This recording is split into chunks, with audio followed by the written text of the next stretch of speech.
আপনি চুক্তি করে আসছেন, চুক্তি লইয়া গণভবনে গ্যালাসের মধ্যে তুই পানি খানগা।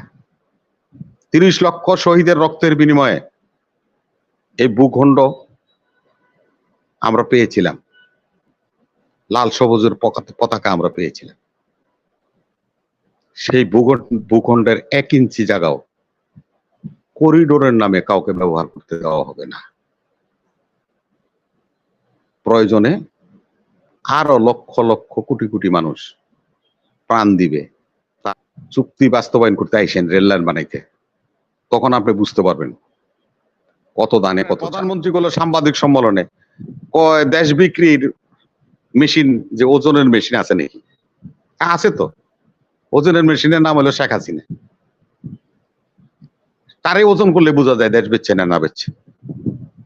আজকে রাষ্ট্রটাকে আপনারা এই জায়গায় নিয়ে আসছেন। আপনারা কি করতেছেন আমাদের সাথে? আজকে দেখেন একটা খবর আছে, এগুলি কি আমাদের শুনলে খুব ভালো লাগে?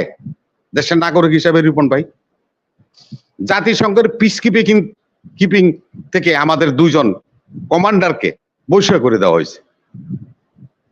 একজনের নাম হলো আবু আলম, লেফটেন্যান্ট কর্নেল, আরেকজন হলো জুয়েল, লেফটেন্যান্ট কর্নেল। কি জন্যই? তারা র্যাবে কর্মরত ছিল, মানবতা বিরোধী কর্মকাণ্ড করার কারণে জাতিসংঘ শান্তি রক্ষা বাহিনী থেকে তাদেরকে বহিষ্কার করে দেওয়া হয়েছে। এগুলি শুনে কি আমাদের খুব খুশি লাগে, আনন্দ লাগে? জাতি হিসাবে গর্ববোধ করি। আপনারা আজকে আনন্দ ফুর্তি করতেছেন। যে কথাটা স্যার বলতেছিলেন যে বাস্তবতাকে তো স্বীকার করতে হবে। আমরা যদি বাস্তবকে স্বীকার করতে চাই না, এই যে আমি বললাম কথাগুলি, চুক্তির ধারাগুলি, আপনি বললেন যে আপনি মিথ্যা কথা বলছেন। বিএনপি কি করে? সব মিথ্যা কথা বলে। তাহলে তো ভাই আর হবে না আপনাদের সাথে। আপনারা জনগণকে আজকে নির্বাচনের কথা বলেন। এদেশে নির্বাচন আছে নাকি? এদেশে হলো ক্ষমতা রিনিউয়াল করে 5 বছর পর পর নির্বাচনের নামে ক্ষমতা রিনিউয়াল করে, যে আমি আবার ক্ষমতা এসে পড়ছি, নির্বাচনের আগে যে সম্পর্ক আছিল সেটা বাদ, নির্বাচনের পরে আপনাগুলোকে সহযোগিতার দুয়ার খুলতে চাই। এই জন্যই আপনি রিনিউ করেন। এই দেশে গণতন্ত্র, ভোট কিছুই নেই। আজকে দুর্ভাগ্যের বিষয়, 30 লক্ষ শহীদের রক্তের বিনিময়ে এই ভূখণ্ড আমরা পেয়েছিলাম, লাল সবুজের পতাকা আমরা পেয়েছিলাম। সেই ভূখণ্ডের 1 ইঞ্চি জায়গাও করিডোরের নামে কাউকে ব্যবহার করতে দেওয়া হবে না। প্রয়োজনে আরো লক্ষ লক্ষ কোটি কোটি মানুষ প্রাণ দিবে, তারপরও বাংলার মাটি দিবে না, যতদিন বাংলার জনগণ আমরা বেঁচে আছি।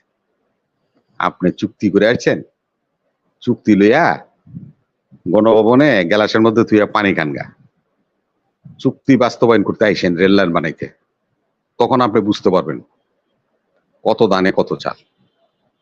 বাংলার মানুষ এতদিন পর্যন্ত অন্যায় অত্যাচারে, নির্যাতন, ঘুম দিয়ে তাদেরকে নিষ্পেষিত করেছেন। আপনি মনে করেন 5 বছরের কারাভোগ হইলো আমার, আমি উচ্চ আদালতে গেলাম রিলিফ পাওয়ার জন্য, সেখানে আরো 5 বছর বাড়াই দিল। এটা রাষ্ট্র? এটা আদালত? ওই যে মুজিবুল হক চূর্ণ বলেছিল যে যত জজ আছে সব জজ 3rd ক্লাস পাস। তাদের কাছে তো এই আশা করে যায়। আরে 10 বছর কন্টিনিউ একটা লোক সাজা কাটলে, যাবজ্জীবন হইলো 10 বছর, হ্যাঁ 10 বছর সাজার মেয়াদ যদি নিজে খাটে, তাহলে অটোমেটিক তারে মুক্তি পেয়ে যায়। আর তার চিকিৎসার জন্য আইন দেখান। এই রাষ্ট্রে বসে আপনার নামেও মামলা হয়েছে, আমার নামেও মামলা হয়েছে। আপনার গুলি কোয়াশমেন্ট করে দিলেন, আমার গুলির বিচার করলেন। আজকে রিপন ভাই আপনারা প্রশ্ন করি, 2008 সালের পর থেকে আপনারা ক্ষমতায় আসছেন, বেগম জিয়া এবং তার পরিবার, তার তারেক রহমান, তাদের কারণ আমি একটা জিটি আপনার সরকার দুর্নীতির বিরুদ্ধে করতে পারছে। আপনার সরকার একটা মামলা, দুর্নীতির মামলা করতে পেরেছে। হাওয়া ভবন নিয়ে এত কথা বলেন, সেই হাওয়া ভবন নিয়ে একটা মামলা করেছেন, এমন রেকর্ড আছে? এই 15 বছর 16 বছর আপনার আওয়ামী লীগ, আপনার শেখ হাসিনা গোড়ার ঘাস কাটে বাংলার জনগণকে কি বুঝান? ওই 111 এর সময় মামলা হয়েছে, সে মামলা হাসিনা গুলির কোয়াশমেন্ট হয়েছে, খালেদা জিয়া আর তারেক রহমানের গুলির বিচার হইতেছে। সেই মামলা দিয়ে বিচার করে সাজা দেন, আর কোন দুর্নীতিবাজ এতিমের টাকা মারছে। এই 17 বছর পর্যন্ত বেগম খালেদা জিয়া 3বার প্রধানমন্ত্রী ছিল, তার বিরুদ্ধে একটা দুর্নীতির মামলা আপনি ওপেন করতে পারছেন কিনা? হাওয়া ভবন নিয়ে এত এত বিতর্ক করেন, সেই হাওয়া ভবনের দুর্নীতি নিয়ে একটা মামলা কোন থানায় দায়ের করছেন? এর রেকর্ড আছে আপনাদের? অতএব জনগণকে ধোঁকা দিয়ে, রাষ্ট্রকে বোকা বানিয়ে আপনারা যে ক্ষমতায় রিনিউয়াল করে করে ক্ষমতায় থাকছেন, এই ক্ষমতায় চিরস্থায়ী নয়। এই মনির ভাই আরেকটু ছোট্ট কথা বলে শেষ করে দিই, অনেক রাত্র হয়ে গেছে। আমি আবার একটু, আমার ভাতিজা মারা গেছে, মনটা ভালো না। আপনাকে বলি, এই 7 তারিখে নির্বাচন কন্টাক্ট করতে রিপন ভাই 3 রাষ্ট্রের সাথে 3টা চুক্তি করছে, একটা ভারত, একটা চীন এবং একটা আমেরিকার সাথে। এই যে কয়দিন ধরে আপনার প্রধানমন্ত্রী যে প্রেসের মধ্যে কয় সাদা চামড়ারা এখানে একটা রাষ্ট্র বানাইতে চায়, আমার কাছে সেন্ট মার্টিন চাইছিল, সমুদ্রে নেভেল বেস করতে জায়গা চাইছিল, এগুলো তো সত্য। উনি নিজে সাক্ষী, উনি নিজেই তো এগুলির সাথে জড়িত। প্রধানমন্ত্রী সাংবাদিক সম্মেলনে তিস্তা নিয়ে একটা কথা বলেছে, সেটা শুনছেন কিনা আমি জানি না। উনি বলছে যুক্ত ফরেন যখন নির্বাচন করেছিল, নির্বাচন ইশতেহারেও তিস্তার পানি বন্টন চুক্তির বিষয়ে একটা দাবি ছিল।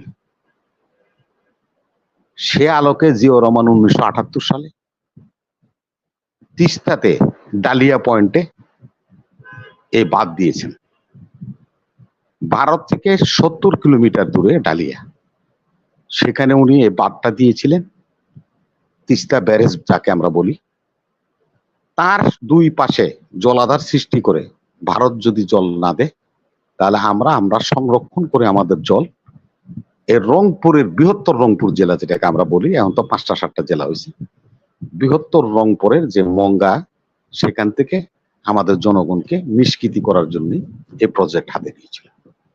এখন চীন যেই ফিজিবিলিটিটা এখানে তারা করেছে, তারাও ঠিক তিস্তা বাঁধকে রেখে তার 2 পাশে নদী শাসন করবে, জলাধার নির্মাণ করবে, প্লাস সেখানে আরো অন্যান্য কর্মকাণ্ড করবে, তিস্তা ব্যারেজকে অক্ষুণ্ণ রেখে। তো সে কথাটা আমরা বলি না। এই যে আমাদের একটা দন্য দশা, সেই জন্যই মানুষ আমাদেরকে বিশ্বাস করতে চায় না।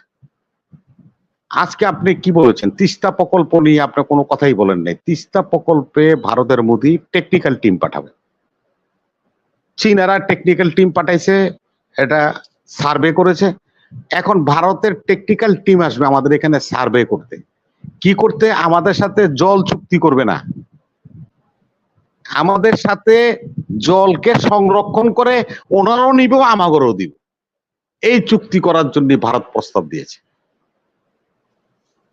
সেই পরিপ্রেক্ষিতেই যে কথাটা একটু আগে সিকিমের কথা বলা হয়েছে, যে ওখানে 17টা power station, hydraulic power station করা হয়েছে, 14টা, যার কারণে 14টা। সেখানে আজকে সমস্যা না, এখন 17টা করছে, 14টার পরে আরো 3টা করছে, তারা টোটাল 17টা হাইড্রোলিক পাওয়ার স্টেশন করছে। সেখানে কি হয়েছে? এটার সাথে খালি রিপন ভাই মমতা কথা বলতেছে তা না, বিহারের নীতিশ কুমারও বলছে। বিহারও কিন্তু এই জল সংকটের মধ্যে পড়ছে, এবং তারা নীতিশ কুমার এবং মমতা বন্দ্যোপাধ্যায় বৈঠক করে তারা বলছে যে তিস্তার পানি জল তো দিবই না, পদ্মার চুক্তিও করতে, গঙ্গার চুক্তিও করতে দিব না, এটাও বাতিল করে দিব আমরা, কারণ আমাদেরই তো জল হয় না, সাশ্রয়, আমরা জল পাই না। তাহলে আপনি কিভাবে মনে করেন তাদের কাছ থেকে দাবি আদায় করে নিয়ে আসবেন? হ্যাঁ, দাবি আদায় করে নিয়ে আসছেন। সেটা হলো আপনার, যেটা আপনি নিজেই বলছেন আপনার ভাষায়, কানেক্টিভিটি কাকে বলে, ট্রান্সশিপমেন্ট কাকে বলে, সেটাও আপনি ব্যাখ্যা দিয়েছেন, এবং করিডোর কাকে বলে সেটাও আপনি ব্যাখ্যা দিয়েছেন। নো চুক্তি নিয়ে কথা বললেন, নো ট্রান্সশিপমেন্ট যেটা আমাদের দেশে হয়েছে ভারতের সাথে, সেটা কি হয়েছে? আমাদের চট্টগ্রাম বন্দর থেকে, মোংলা পোর্ট থেকে তাদের পণ্য যদি খালাস করে, তাহলে তাদের নৌযান দিয়ে হলদিয়াতে তাদের যে নৌ বন্দর আছে সেখানে যাবে। হলদিয়া নৌবন্দর থেকে আমাদের দেশে বিভিন্ন মালামাল পরিবহন করবে। সেটা স্টেশনটা কোথায়? একটা পয়েন্ট হলো নারায়ণগঞ্জ বন্দর, একটা হলো চাঁদপুর বন্দর, আর একটা হলো ভৈরব বন্দর। এখানে হলো আমাদের ব্যবসায়ীরা মালামাল ক্রয় করে ভারত থেকে পরিবহন করে জাহাজে করে নিয়ে আসতে পারবে। এটা হলো নো শিপমেন্ট। তাহলে সেটার সাথে যদি আপনি মনে করেন, আপনাকে একটা ছোট্ট উদাহরণ দিই। এই যে মনির সাহেবের বাড়ি হলো কসবাতে, আখাউড়াতে।